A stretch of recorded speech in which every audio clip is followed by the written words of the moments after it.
So we'll go ahead and get started. Thanks everyone for attending. Ben, I'll hand it over to you just for a brief intro on who you are and what you do and kind of what brought you to here. Hi everyone, thank you so much for having me. My name is Ben M Freeman. I'm from Glasgow, Scotland, so a very, very small Jewish community. There was about 5,000 Jewish people in Scotland growing up, which I think is kind of pretty hard to imagine for many Jewish communities in America that are so large. But, you know, we were very strong, very proud, very Zionist. And my journey to Jewish pride, skipping a few steps, was really rooted in the Jeremy Corbyn experience. So Jeremy Corbyn was the former leader of the Labour Party in the UK, who was a racist. He hated Jewish people and he actively targeted Jews through the guise of kind of anti-Israel politics. And he's very much on the left, and I rose to prominence fighting him online. And from what I saw in the Jewish community, I saw Jews become very proud. I saw Jews stand as one and fight as one, you know, never shutting up as the non-Jewish world wanted us to do. So I was very inspired. But I also saw some Jews who couldn't quite describe Corbyn for what he was. They were like, oh, you know, he is just ignorant or he's just misguided, because they were suffering from the hangover of what I call the keep your head down policy. So this unofficial policy in the Jewish world of keep your head down, don't say anything, just get on with that. And kind of observing these things made me reflect on my own experience also as a gay man and how important LGBTQ plus pride was to me. And it made me realize that not only do Jews need a Jewish pride movement, but we deserve one. So that is how I'm here. You know, Eric said it's morning my time. So I'm currently in Hong Kong. It is, let me check my phone, it's 9:05 in the morning. So this is really a global movement we're building here, which is very exciting. And I'm very happy to be with you all this evening. No, thank you. Yeah, thank you, Ben. It's definitely a pretty interesting experience. I think how it morphed from starting from your small community and kind of how you grew up. I kind of follow also some of the other people you reference, and I know reference you, and like I recently read the interview with Eve Barlow as well that you just did a couple days ago around the 1-year anniversary of the publishing of your book. So it's pretty interesting, and we'll get to see, I think, towards the end how you've seen the Jewish pride movement kind of grow and progress in the past year or 2 years. For anyone that hasn't read the book, it kind of follows the structure that I think we'll follow in the conversation here, because it goes from history of anti-Semitism and it gets very theoretical, I guess, in one sense, and philosophical, but of course it is history, it is our history. Then you go through interviews with 8 different people from very different backgrounds and very different Jewish experiences. And then you talk about, okay, we talk about all the sad stuff. What can we do now? And what's the happy stuff that we can do now to kind of regain our identity and regain or pride in who we are. So we'll follow a very similar structure. But one of the first things that I think it is interesting when I was reading the book, and maybe for the audience here, you go through a history of anti-Semitism. We won't spend, we can probably spend 10 hours going through just the first year of anti-Semitism, but you can kind of summarize what are I think the key things that people have to know about anti-Semitism. You talk about the different libels, you talked about all those things. So what are some of the key things that people should know how to identify some of those things as well? I'd say the key feature of Jew hate, regardless of which libel it is, and I'll offer an explanation as to what we mean when we say the libels to those of you who have not read the book, but it's they frame Jews as a collective as the center of evil. And we see this expressed in different ways. We also see it expressed today. Israel, as the collective Jew, the Jew among nations, is framed as the ultimate evil. So we represent evil to the non-Jewish world. And what this does is tells us something very important. These accusations have no bearing in our reality. They're actually not really about us. They're about ideas of us. And of course, ideas are very powerful.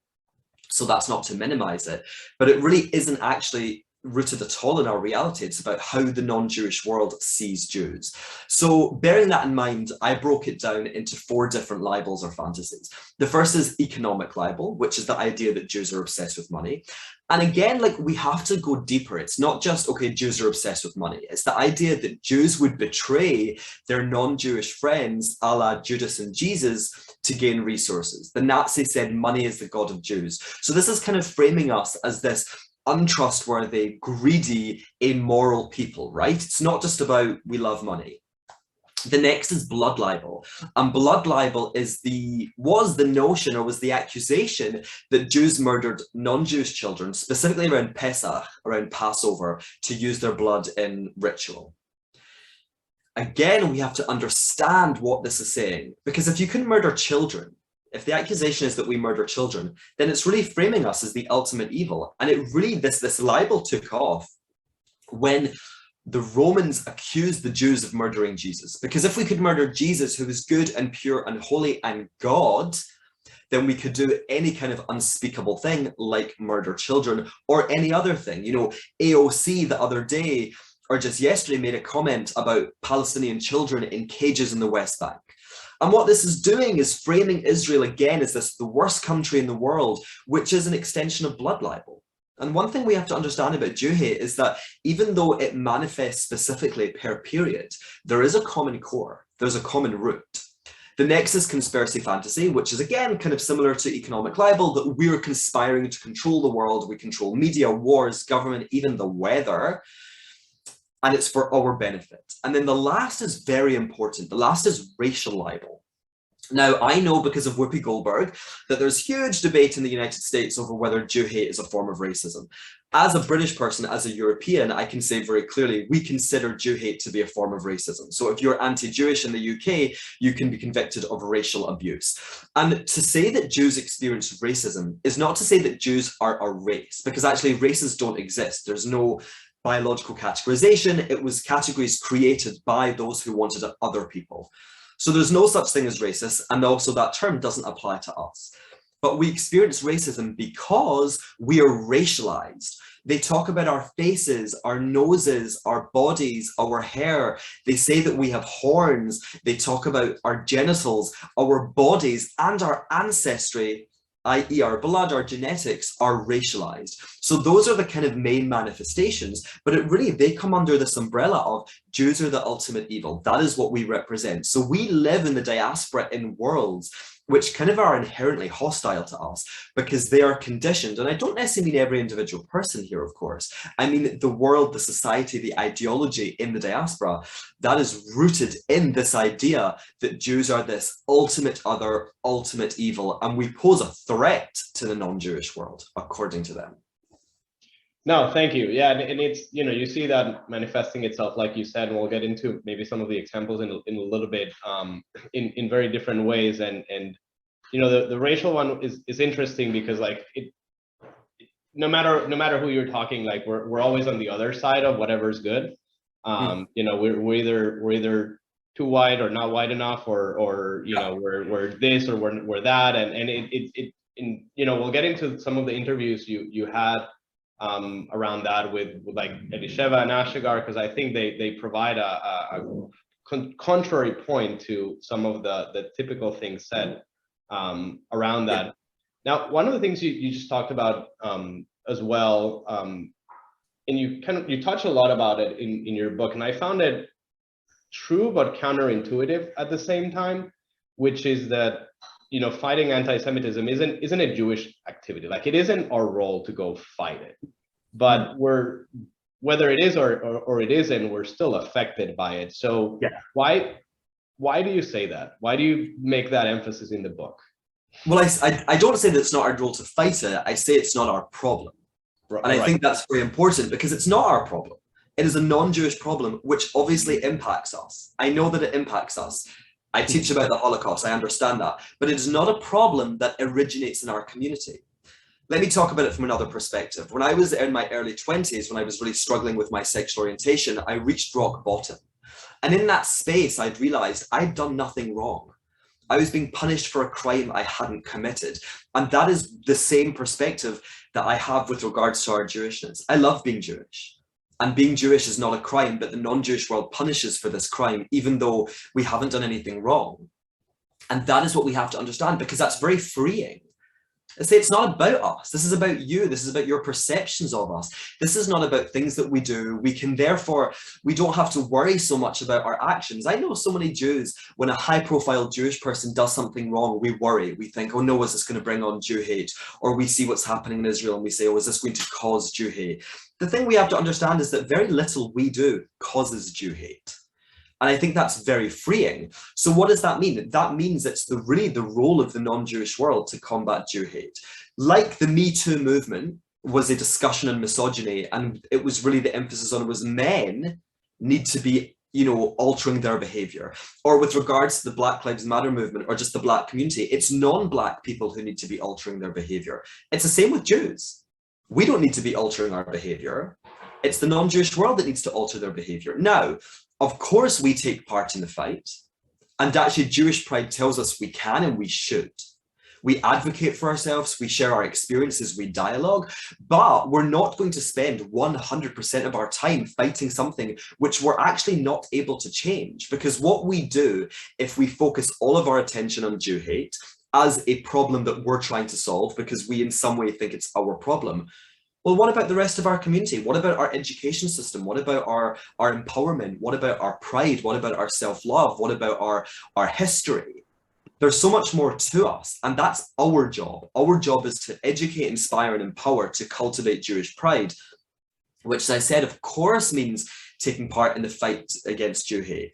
But that really is the non-Jewish world's work. And we have to be very clear because we need to know what we're asking for. We need to be saying, listen, this is your problem. You're the societies built in opposition to us. That's very important. And I think it's actually, it's as opposed to kind of paralyzing people with hopelessness, I think it's very hopeful and it's very freeing because, okay, we understand this dynamic. We're not laboring under the illusion that this is our fault. Yeah, no, and I think that's a good segue into the next question. And it is a very important point because you spent, you know, since you kind of went through your own history and saw the last couple of years and, you know, in or maybe before that in the UK and then what you've seen now happen, it's tough, right? Like you're not going to be able to convince everyone. You can only kind of arm yourself. You can have the conversations, but you're right. Like Jewish people haven't done. I mean, there's always bad apples everywhere. But as a collective, it's not our fault. A lot of this stuff and fighting it always rears its head in different. It will always manifest itself no matter what you're doing. So I think accepting that is somewhat of a freeing concept, as you're saying, as a very empowering feeling. Oh, go ahead. Sorry, I have to say, you know, I think that May was a perfect example of this. The last war that Israel had with Hamas. And I was teaching a class on the Holocaust while that war was raging. And I noticed some things that kind of caught my attention. In 1933, the Nazis came to power. And immediately there was a grassroots uprising from German society against Jüdischer Geist, Jewish spirit. It was not top down by the Nazis. This was up. This was grassroots. Why? Because they were given permission. In 1941, in June 1941, the Germans invaded the Soviet Union with Operation Barbarossa. And again, we saw a grassroots uprising, this time from the populations of the Baltics, the Latvians, the Lithuanians, Estonians. They began to beat the Jews with iron bars, their neighbors. The Nazis were observers at this point. So what we see continuously, and that is just a tiny snapshot, but what we see is for thousands of years, the non-Jewish world is just waiting for an excuse to come at us. And May was an excuse. And people say, like Ken Roth from the Human Rights Watch, that Israel's action caused Jew hate. It is just not true. The non-Jewish world was waiting for an excuse, and the war happened. And as wars involving Israel always do, it was used as a trigger. And we saw a grassroots uprising in Britain, in Latin America, in North America, in Australia, in Europe. This was a grassroots uprising. And this is the point. And I think that we as a people, in some ways we're designed to look inside ourselves and ask why.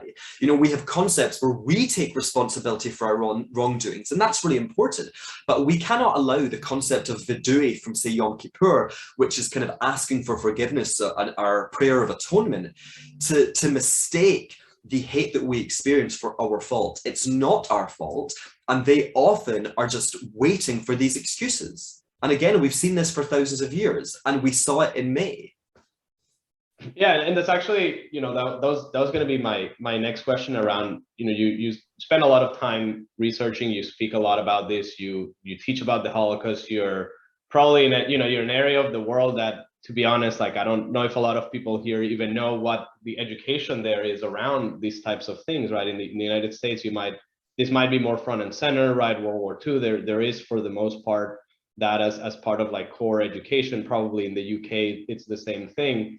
How do you see modern anti-Semitism manifesting itself, and what were maybe some of the shocking things you saw when you started teaching about this in China, right? In Hong Kong, which again, Hong Kong is probably slightly different than mainland China around some of these topics as well. So kind of walk through, it's a lot, but how you know, what you've seen in modern times, and how do you see it from different angles? I mean, for me, the way I see it is that we're living in a continuation of the past. So we see similar ideas just expressed with specific kind of reference to our time. So obviously we have a huge amount of focus on Israel, as I said, the collective Jew. And part of the reason is because there wasn't a Jewish state 200 years ago. So they couldn't target a Jewish state, but now there's a Jewish state, so they can.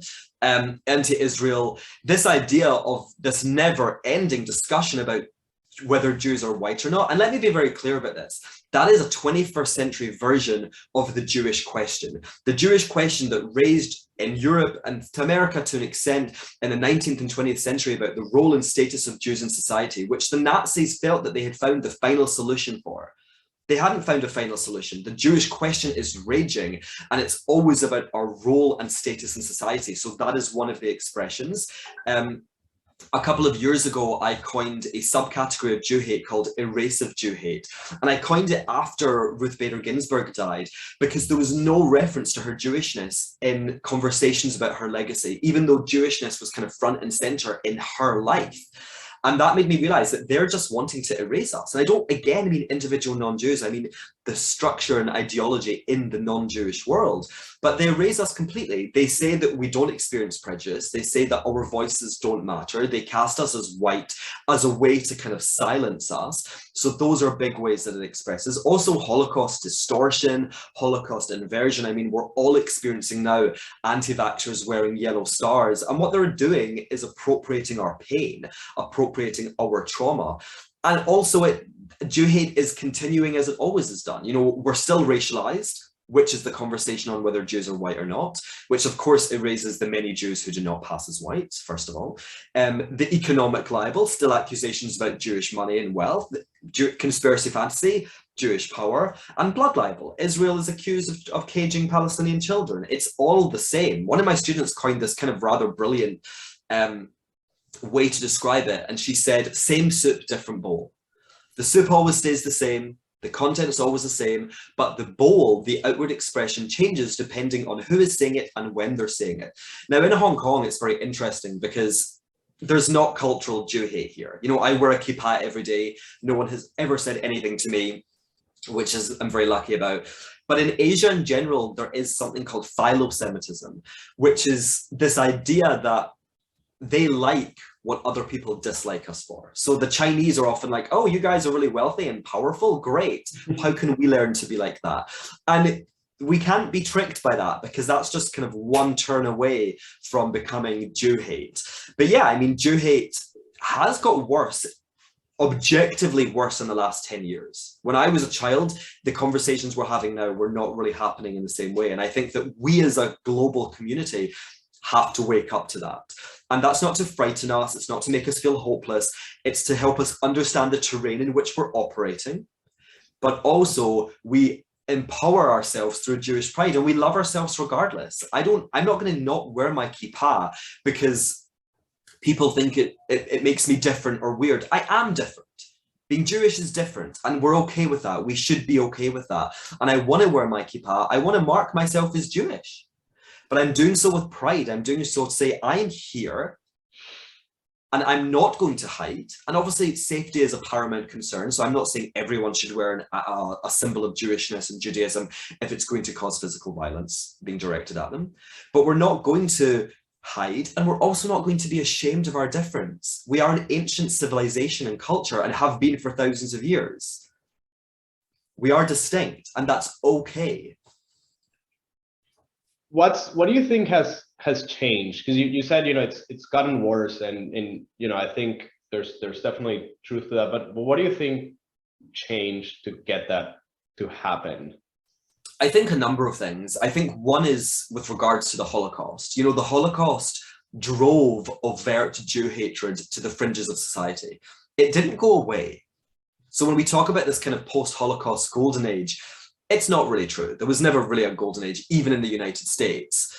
There were just periods where Jews were treated less worse. And this was a period where overt Jew hatred was driven to the fringes. You could not say anymore that you hated Jews because people were still reeling from the Holocaust. Because remember, just because the non-Jewish world hates Jews doesn't mean that the non-Jewish world and non-Jewish people were not stunned by the murder of 6 million Jewish people. You know, that's quite a leap. So that drove it underground. And just with the passage of time, it has re-emerged. I think that people no longer feel this kind of guilt. These societies no longer feel guilt, so they are able to talk about Jews in an overt way. And that's the major difference. There's no longer these dog whistles or code words, right? Some people are just talking about Jews. So I think that's major. And I think also the framing of Israel as this kind of super evil state, really from the new millennium. Obviously it's happened historically, but there was a lull of that in the 90s when the peace processes were going on.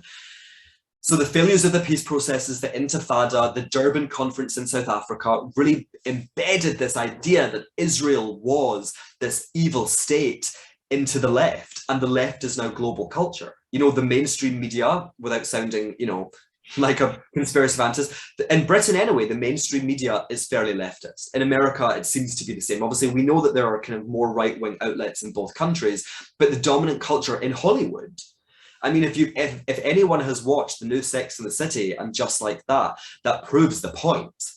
Dominant culture is left, and Jew hate is a part of general, not every part of it, but general leftist ideology and culture.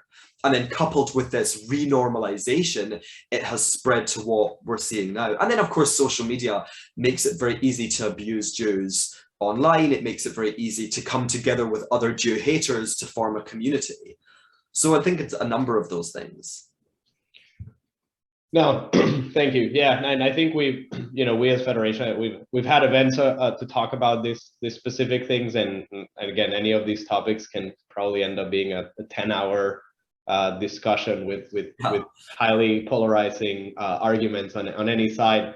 But one of the things, kind of moving past the history of anti-Semitism and what you went through in your book, one of the things that I really liked about the book was you interviewing different people with very, very different backgrounds.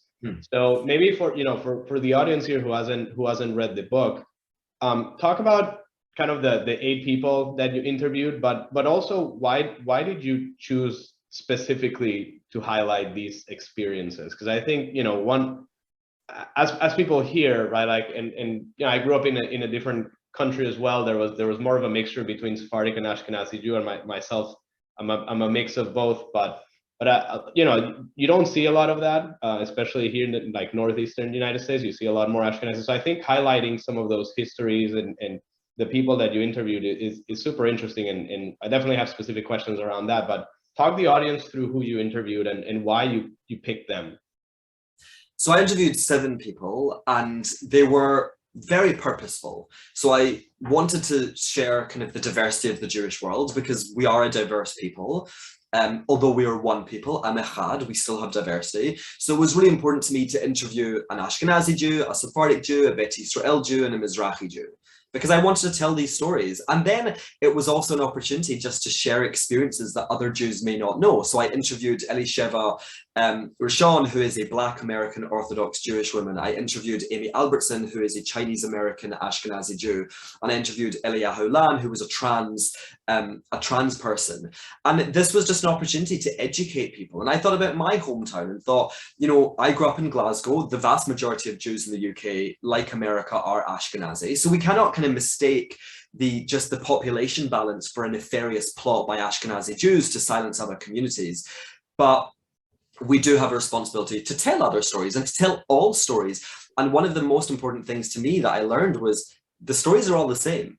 Whether it was a Jew from England or Ethiopia or you know, Iraq and Tunisia or Spain and Portugal originally, the stories are all basically versions of the same story, which is so fascinating. And the cultures, even though they are obviously very different, they're iterations of the original kind of Israel-based culture. So there isn't as much difference as we might think. A lot of the differences are quite surface. And that's not to say they're not deeply meaningful and important, but going under this core, we see, doesn't matter if we're Ashkenazi, Sephardic, Mizrahi, Bet Israel, whatever, we're all Jews and we belong to Am Echad. And it was just really important to me to, you know, writing the manifesto for the Jewish Pride movement, which is what this book is. I wanted to reflect on the LGBTQ plus community. And the LGBTQ plus Pride movement has often been criticized for not being diverse enough. So I wanted to kind of avoid that and make sure that I was telling every Jewish story and positioning every Jewish story as just as important as the next. No, thank you. Yeah, and that makes a lot of sense. And I'll point out some of the things that caught my attention, I think, of the specific stories, but I will go to a topic that I think is always a very heated topic of conversation among Jews, is the food.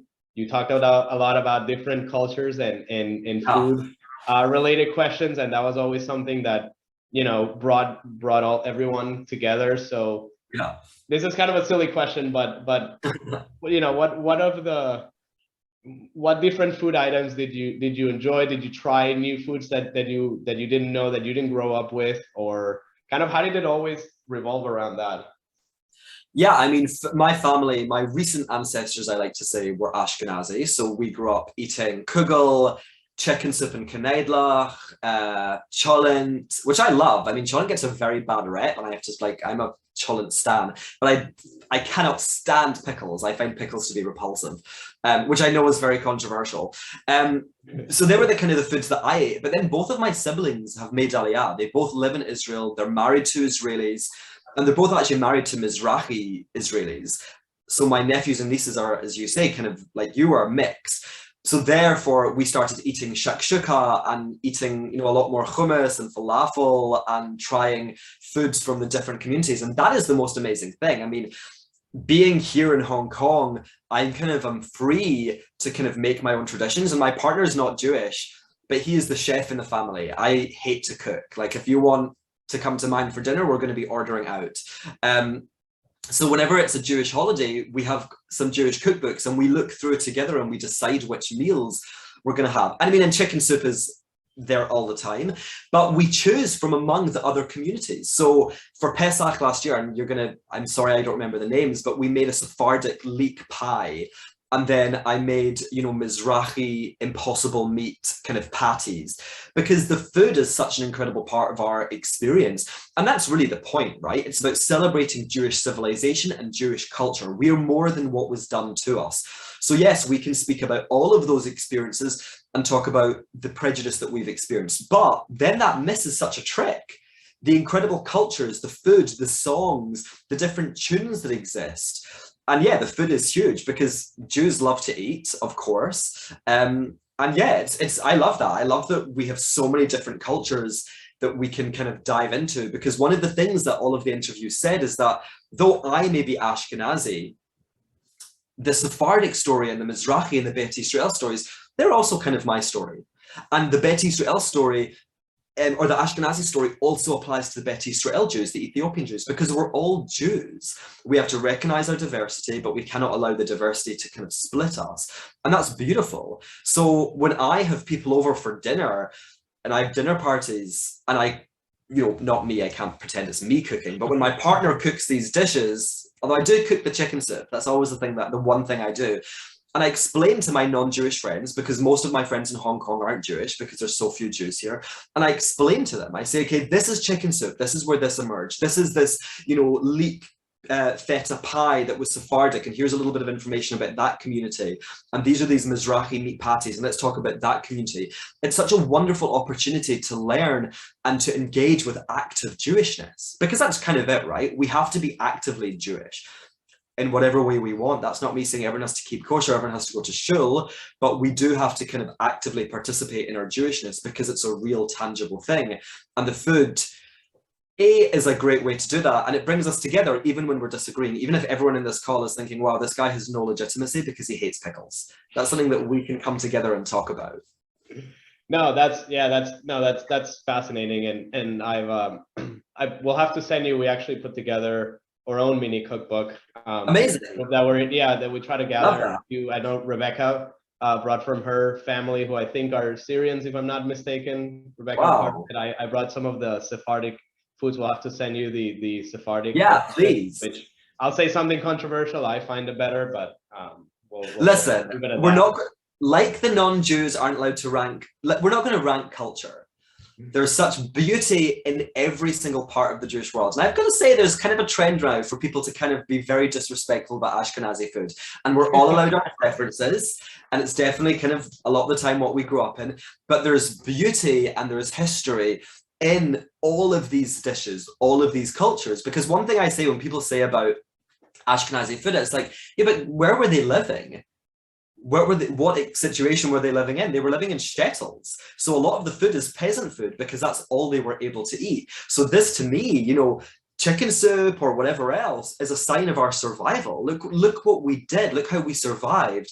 And not only did we survive, but we created thriving cultures, you know, Yiddish culture, Ladino, the various, you know, Jewish cultures in the North African, Middle Eastern region. They're so incredible. They really are. So we're not ranking. Of course, we can have personal preference, but we're celebrating all because it really, they're all kind of miracles. And this is me saying that as someone who doesn't really believe in God, but they are. Our cultures are miracles that look what we were able to achieve under the most extreme circumstances. And look how we're still eating the foods today. That's amazing. That we all get together and eat latkes at Hanukkah is kind of insane, but it's just a sign of our commitment to Jewish life and our survival. It's spectacular. Yeah, no, I think, I mean, that's a fantastic point around kind of, and I know you made a point about this in the book, so bringing it up was going to be control. You made a point about it, and I think it's true, right? And one of the things that I found interesting as well is, you know, one of the interviews with Ashagar, for anyone that doesn't know, she's from Ethiopia originally. You spend a lot of time talking about how they had such a deep sense of keeping the culture alive because they were sort of isolated from the rest of the world, that they thought they literally were the last Jews alive. And they spent so much time keeping this culture, and then they kind of got reincorporated into modern society in one way, shape, or form, right? They emerged as, you know, they found out they weren't the only Jews alive. But what did you learn from maybe their approach to maintaining culture? Because I think most people know about Ethiopian Jews that they were, you know, airlifted from Israel, and that in and of itself was a miraculous operation. But how did they keep the tradition alive in such an isolated, you know, they were very isolated? Well, as you say, they really thought that they were the last Jews for for hundreds of years, let's say. They didn't think there were any other Jewish people, and they were always committed to returning to Israel. And there were failed Aliyah attempts from the Beta Israel communities to return to the land of Israel because they had that connection. And they're such an incredible, really, inspiration to what it means to be an active Jew and to keep your Jewishness alive, even against a backdrop of hate. You know, they thought, we're the last Jews. We need to commit to this. We need to keep our Jewishness alive. We need to keep these practices alive. And I think that that's something a lot of us could learn something from. The only reason we are still Jews in 2022, you guys are in the US and New York State, I'm from Scotland and Hong Kong. The only not Scotland in Hong Kong, Scotland now living in Hong Kong, obviously. The only reason that we're having this conversation is because Jews are deeply committed to the continuation of Jewish life, and they're an incredible symbol of that. It can be easy when you feel a little bit comfortable to relax a little bit and to kind of start to let things go, and I think that is our enemy. Assimilation in that sense, shedding our Jewishness, is our enemy. Of course we can integrate, we must if we live in these non-Jewish world societies, but we've got to be active Jews. We've got to keep this alive, because if we don't, it won't continue. That's a simple fact. So we have to educate properly. We have to foster Jewish pride. We have to empower and inspire people, because Jewishness and Judaism does not belong to us.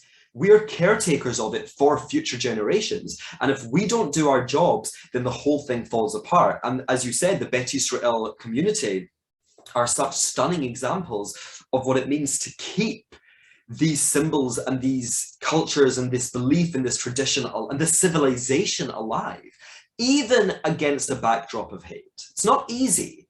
That's not to say that their experience is not awful and it was easy. It was not easy. It was very painful at times, but their kind of raison d'etre was to keep Jewishness alive. And I find that to be so inspiring, because I believe that that's exactly what we should all be doing today, in whatever way works for us, right? Again, we're not saying everyone has to be the same type of Jew. You guys might like pickles, I don't. But we can celebrate our diversity, but we still have to be going towards the same common goal, which is, Am Yisrael Chai, the people of Israel live. Yeah, and that's a great segue into kind of the last question, and we started getting some questions from the audience. So for anyone that's attending, if you have any questions, put them in the chat. I'll wrap up kind of my part of the spiel here, and happy to start asking questions from the audience. We already got one in, but the kind of the segue you went into now around celebrating our differences, right? Let's not rank amongst ourselves. Let's be proud about what we're doing and who we are. One of the interesting things at the end of the book, you start defining what the concept of Jewish identity is, and I think that was a very important part, I think, of the book, because to your point, you're celebrating the differences, but creating a collective identity, which is how we start going into kind of looking at the future, right? What can we do as Federation to continue that, right? What do you think people can do to continue with that? But start defining what, in your eyes, what is Jewish identity? How do you define that, and how does that play into kind of this whole movement that you've started? It's kind of the never-ending question, right? It's like, who are we? What are we? For me, I see us as a big P people, right? Big P, not small p. Big P people. We're indigenous to the Levant as a collective. Even Jews who join our peoplehood, who convert, they become part of this collective, and they're indigenous too, because it's indigeneity is not just about ancestry. It's also about culture and land and tradition. All of ours dates back to our formation, our birth in the land of Israel. So I think that is really important. That's one layer of it. Then we're also the original diasporic people. Remember, the term diaspora was invented for us. So we are the original diasporic people, which even again kind of emphasizes the idea that we're indigenous, because if we're diasporic, where did we leave? Well, we left our indigenous homeland. But these amazing diasporic cultures emerged. And listen, our history was interrupted. Who knows what would have happened if we hadn't been ethnically cleansed? We don't know what would have happened. We were, and these different cultures emerged. So we are a diverse people. We're a civilization, a culture. If you look at, me talking about my own family, if you look at the Stettels, what they did was so remarkable. They created a civilization, like we're talking about with the Bet Israel, against an enormous, unbelievable backdrop of hate. It wasn't just, like some cultural practices. It wasn't just religion. It was a civilization, a culture. So we're many things. We're an ethnicity, a culture, a civilization, a people, a nation, a religion, of course. And I think ultimately what I would say is, don't put us in modern identity constructs. It's a square peg into a round hole. So these like kind of Western notions of, are you a religion? Are you a race? Are you this? Are you that? It's like, of course we have to interact with them because it's the world in which we live, but we cannot define ourselves through definitions which don't actually fit us. because we're an ancient people. Our ancient contemporaries, excuse me, were the Babylonians, the Assyrians, the Persians. They were the people we were interacting with. So when we consider us from a modern perspective, we always have to bear that in mind. So yeah, listen, it's a never-ending question, right? But I think the answer, and you said something very interesting there about disagreement. Jews love a good disagreement. We love a debate. And I love that. And I see my partner is often like, why do you guys love to fight? I was like, it's intellectual sparring. It's like how we train our minds. But we have to kind of root our debate in knowledge. And as a teacher, I see this a lot. I see students kind of giving me their opinions. And I'm like, well, why do you think that? And they're like, well, I just do. And I'm like, well, that is just not good enough. Tell me why. Evidence what you've just said. And in this kind of age of social media and misinformation and fake news and anti-Jewish conspiracies, there's a huge amount of like narrative surrounding us, which has no bearing in our reality, even from within the Jewish community. So there are Jews, for example, who reject the idea that we're anything but a religion. That is just, we're not just a religion. It's historically provable. And we can chart the point of when we became just a religion. And it was to try and fit in with the non-Jewish world. So it's okay if someone says, well, my attachment to Jewishness and Judaism is through the religion. That's fine. But to say we're only a religion, it's just not true. So we have to root whatever debate we're having in intellectual fact and historical fact. So this idea that Ashkenazi Jews are indigenous to Eastern Europe, it's like, well, okay, that is not true. It is proven that we are indigenous to Levant. I grew up in Scotland. Do you know what we used to eat at Rosh Hashanah? Pomegranate. You think pomegranates are growing in Eastern Europe or Scotland? No, we ate that because that's what we ate 2,000 years ago. So disagreement is wonderful, debate is wonderful, but we have to have these debates about Jewish identity, which there will be many and they'll go on forever, but rooted in fact, rooted in history. Interpretation of history, sure, you can look at the same piece of history and we can come to different perspectives, but we have to be kind of working from the same historical cheat sheet. Where we came from, what does that mean for identity? Because if we're an indigenous people, that has many implications for our identity. We're not just a religion. We are kind of a foreign diasporic community in the West and in other parts of the world. And again, that's a-okay. We can integrate, we can be part of these societies, and we don't need to shed our kind of authentic identity and what it means to be Jewish and the various understandings of that idea. Yeah, and that's actually a great segue into one of the questions from the audience, which is, you know, how can the Jewish people continue to grow and become more cohesive, right? How do you take items from your Pride movement and just allow the people to continue to evolve, right? Yeah. I'll go back to the point on these communities that you know, shtetls, Iraq, Syria, Ethiopia, they all develop their own culture too. So what's our role now to continue to do that? How do we continue? Where's the balance, right? Where is the balance between complete isolation versus complete assimilation and just evolving to continue to become more cohesive? You're right, there has to be a balance. And one thing I'll say about these diasporic cultures is that they for the most part were iterations of the original culture. Yiddish is a specific culture, right? It's a specific language. What characters do they use in the words? They're Hebrew letters, because these Sephardic, the various, again, Middle East, North Africa, Ashkenazi, Bet Israel, they're iterations of. So that's our unifying factor. But we have to evolve, and we always have. This idea that we were kind of stagnant for millennia, and then we only started to change with the Enlightenment isn't true. We've always been evolving. We've always been kind of like moving our peoplehood onwards. And I think what we do is we have to have conversations, and we have to commit to it on an individual and a collective basis. We have to make our community spaces inclusive. We have to stop excluding people because they're LGBTQ+. We have to stop kind of being disrespectful to Ashkenazi culture just because it's popular. We have to have real conversations rooted in knowledge and history, and we have to commit to our Jewishness. And we're also allowed to integrate. And part of integration is cultural exchange. So that doesn't mean we're like, no, we're not taking anything from the non-Jewish world. If there's a practice that we see in the non-Jewish world or a conversation happening that we think is important, then absolutely we can kind of have our own version of that. But we're not going to be superimposing non-Jewish ideas onto us and kind of trying to make them fit. But it's really about education, conversation. Jews, the lifeblood of what it means to be a Jew is education. We have been obsessed with it for thousands of years. And I think in the last couple of generations, there's been a break.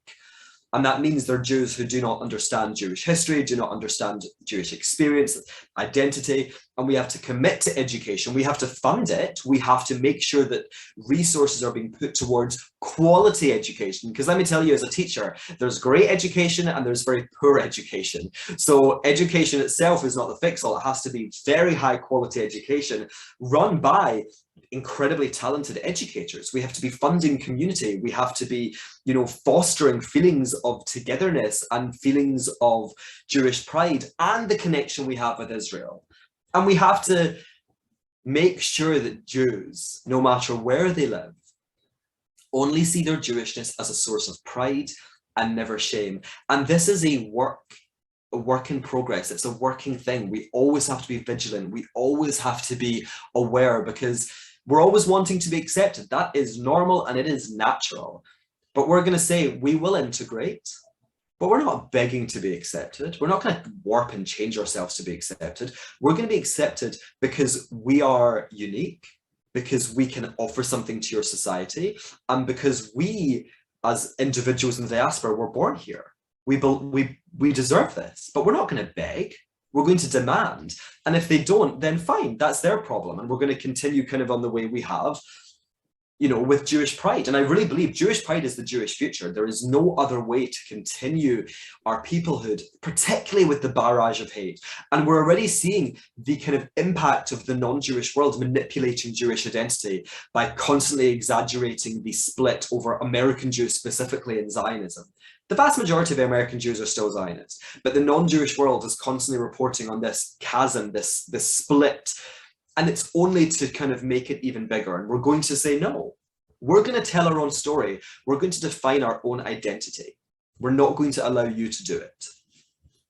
No, that's a great answer, and actually touches on the next two questions that came from the audience. So one of them is, you know, you talked a lot about education, and I think, you know, one of the things we try to do, Federation, is a lot of education. We started new programs for teens, but I think there's a second part. It goes back to one of the first things we said in the conversation, is around the non-Jewish world. So what have you seen, and you live in mostly right now a non-Jewish society, right? So what do you see has worked to educate non-Jewish people on Judaism, on Jewish identity, you know, that they might find interesting, or customs? But what have you seen work for you in the world that you live in, and what do you recommend for people that live in you know, that which is most of us?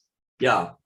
So I mean, Hong Kong is kind of a bad example because they basically don't care. Like when I walk out with a kippah, they're like, that man's wearing a small hat, which is fine. Like they don't need to know. There's 15 million Jews in the world. They don't need to know what, like, they don't need to know. It's like, actually, the world can stop being obsessed with us for a second. Saying that though, I'm probably the only person in this space that also speaks to non-Jews in the way that I do. So I also provide diversity, equity, and inclusion training to non-Jewish companies, non-Jewish businesses, universities, and I have done for a couple of years. So I did a training event for Facebook Corporation, for Jim Henson Company, for the University of Plymouth. And again, I'm probably the only person in the, and when I say this space, I mean this kind of like cohort of advocates for Jews, kind of young-ish, not that young anymore, unfortunately, but young-ish people who are kind of, especially on social media. And I found it to be remarkable because while I say the non-Jewish world hates Jews, this is structure, ideology, society. Individuals might not necessarily. They might be socialized into ways of thinking for sure, but they can be educated and socialized out. So when I deliver these trainings, I kind of do two things. One is I stick to history. and say, look, let's chart this history. Let's prove what I'm telling you. But I also inject it with my own stories, because every single Jew has stories with regards to Jew hate. It's just the way it is. And letting these people, these non-Jewish people, these potential allies understand, you know, you may have your preconceptions about Jews, but let me as a Jew tell you my history. Let me as a Jew tell you my identity. Let me as a Jew tell you the impact that Jew hate has on us. And framing it, I mean, for me, it may be slightly easier because I'm a gay man, right? So I can also say, when I tell people I'm gay, they say to me, well, what pronouns do you use? Are you gay, queer, LGBTQ+? I'm immediately invited to define my identity. And I say that, I'm like, so shouldn't that be the same for my Jewishness? And they're like, yeah, I guess it should. So it's about education and educating the non-Jewish world, empowering them, and kind of discussing it without judgment. Education should never be judgmental. You know, if I'm in front of my students and some student doesn't know something, I'm like, how do you not know this? No way, you can't do that. You have to educate people, empower them, take them on a journey, a learning journey. So you have to kind of, if we're engaging with the non-Jewish world, it's about education, it's about empowerment, it's not about judgment, and it's about offering them your perspective. But very importantly, kind of stating your position in terms of, I'm a Jew, let me tell you, this is not a debate. You may ask clarifying questions, but I'm not here to debate Jewish identity. I'm here to tell you about Jewish identity. And if you don't understand, please feel free to ask clarifying questions. So those conversations are really rooted in pride, right? About, you know, let me tell you, I'm proud of who I am, and I'm going to tell you and educate you. Saying that, if someone isn't open to education, then there's nothing we can do. Even with my students, I've got students who aren't open to learning, and you work with them and you try. And if they're closed off for whatever reason, there's not a huge amount you can do. You try, obviously. But so I think particularly with our interactions with non-Jewish allies, we educate without judgment. But if they're going to continue to debate us, if they're going to continue to kind of disregard what we're saying, you say, okay, I'm going to remove myself from this conversation because we don't owe them anything. We've tried once. They should still go on this learning journey, but it's not our responsibility anymore, because we're not going to put ourselves through the kind of emotional turmoil of debating our identity. We're not going to humiliate ourselves. That's humiliating. I won't do it as a gay man, and I'm not doing it as a Jew. I will tell what it means to be a Jew or a gay man, and I expect people to listen. And that should be something that every Jew feels able to do. But we know the non-Jewish world makes us often feel not able to do that. No, yeah, thanks for the answer. I think it's a very important point on how to frame it and how to frame the conversation. I know we're almost at the end. There was another question that came in, which I think somewhat relates to what we were just talking about, which is how do you suggest we counter BDS? Right, BDS is a big thing. It's a big thing in universities. It's a big thing in media in certain circles. So what has been your experience, and how do you suggest that can be countered, if at all? So I think that it's the first step is we have to recognize BDS for what it is. It's the racist targeting of Jews in the way that we've seen Jews targeted for like 1,000, maybe 2,000 years. The economic segregation, the boycotts, these people are not the first people to do this to us. So I want to say we'll outlive them like we outlive everyone else who tries to destroy us. So I think number one, recognizing it for what it is crucial. And then number two, this is maybe slightly pessimistic, this response, this part. There are 15.2 million Jews in the world. Bella Hadid, who is a supermodel, she has more Instagram followers than there are Jews. And the reason I reference her is because last summer, she was Instagramming to the world about how evil Israel was. She has more followers on Instagram than there are Jews in the world. So from a social media perspective, from a campaign perspective, it's absolutely difficult to counter these trends. But what we have to do is understand them, first of all, understand the historical precedents, understand them for what they are, and then, yeah, put resources into kind of building the self-esteem of Jews so we can reject it. And yes, of course, again, we can try and debate or we can try and tell non-Jews what this really is, but they might not be open to us, particularly if they're in the BDS movement. But for me, it's about, you know, empowering young people. When I was at university, I was at the University of Glasgow, and it wasn't BDS, but It was a nightmare. Every day I was told I was a racist, I was a white supremacist, I was a colonizer. And I knew instinctively that they were wrong, but I didn't have the language to respond. So we need to be educating our young people. We need to be giving them Jewish self-esteem so that it can in some way withstand this hate that's directed at them. And I know that's kind of talking about the Jews as opposed to what we're doing about this thing in a global context. We do what we've always done. We add our voices, we dialogue, we educate, we advocate for ourselves. But we have to remember there's 15.2 million of us, and we're operating in a world which is inherently hostile to us. We keep fighting to keep it at bay, of course. But I think the most important thing is not letting it define our narrative. Like Amnesty International, they can say Israel is an apartheid state as much as they want. It doesn't make it true, and we're not going to accept it. They can lie all they want, which was what they've done for thousands of years. It's like nothing new, Amnesty. But we're not going to tolerate it. We're not going to sit here and be like, okay, well, Israel's an apartheid state. No, it's not, and we're not going to tolerate it. We're going to defend ourselves. And whether that combats these ideas, whether it defeats them, destroys them, remains to be seen. But that act of resistance is so powerful. It is what, you know, inspires future generations, and it is what keeps us alive and maintains this strong, proud Jewish identity without allowing it to be bastardized by the world around us. I think that's probably one of the strongest statements to get towards the end of the conversation.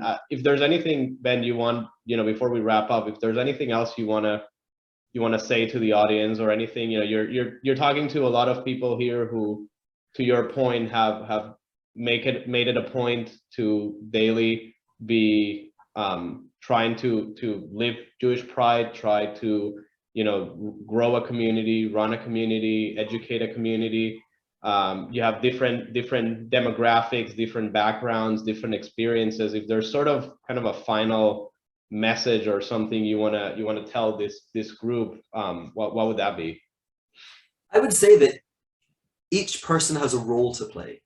This is a multi-generational, sustainable movement we're building, and every single person has a part to play in it. This is not just for younger people, it's not just for the academics, it's not just for older people, this is for everyone. And every single person, no matter how old they are, no matter how young they are, can take part in this movement and can feel, embody, express Jewish pride. It's really never too late to start the journey of introspection. And that's what this is about, right? Yes, these things are great to talk about and it's inspiring, but how do we really make sure that we're genuinely feeling it? We have to look inside ourselves. We have to look inside ourselves and ask, have we ever felt shame? Have you ever felt embarrassed to be Jewish? And if the answer is yes, it's okay, because that is one of the major manifestations of deeply embedded racism and hate. So we've experienced that just like many other communities. But about doing that individual work, and again, making the commitment. You know, every day I put on my kippah, and that is me making my commitment to Jewish life, not just fighting Jew hatred, which is a lot of what my work is. This is a commitment to being an active, proud Jew. And I think that everyone can make that commitment in whatever way looks for them. Some people will go to shul, some people will keep kosher, some people will, you know, take part in events like this and take part in the federation. It's about, as you say, making it an active part of their life and doing the work. This is a framework and it's a work in progress. It's something we always have to work on, but it's for everyone. And I've got to say, even though we're experiencing this familiar swelling of Jew hate, I find this is such a thrilling time to be a Jew, because this global Jewish pride movement has spread all over the world. Australia, New Zealand, South Africa, Canada, the US, Britain, Europe, South America, it's everywhere. And we're reclaiming our story, we're fighting back, and we're not going to allow ourselves to be defined by the other. We're not going to absorb their shame. We're going to reject it. And every single person in this call, every single Jew in the world has a role to play in this, and is a valuable part of this movement. Thank you. No, I think that's definitely a good statement, I think, to end. If there's anything else from the audience, feel free to send it. But I want to thank you, Ben, for your time. I know it's early morning for you, and we could probably spend the next 12 hours talking about all of this and debating and talking about all the different topics. But I want to thank you for your time, for writing the book. I know for everyone in the audience that doesn't know, you're writing 2 more books kind of to follow the series. So I'm looking forward to maybe we'll have you again to talk about the second and the third book once those come out. But I hope yeah, so. thank you for your time. Yeah, thank you for your time and for everything that you're doing and that you've done so far. Thank you so much for having me. It's really a pleasure. For a guy from Glasgow in Scotland to be speaking to you fine people in New York State it's kind of a trip. It's amazing. Maybe you'll come once you travel, you'll come to upstate New York. We'll be happy to have you here. I am. I'm coming in October because November because the second book is coming out then. So I'm coming to the States, yeah. Nice. Well, if you're around here, just let us know. We'll have a person event. But thanks everyone for attending as well. Hopefully you enjoyed it, found it interesting, and read the book. It's an excellent book. And yeah, thanks everyone for attending. Have a good night. Thanks everyone.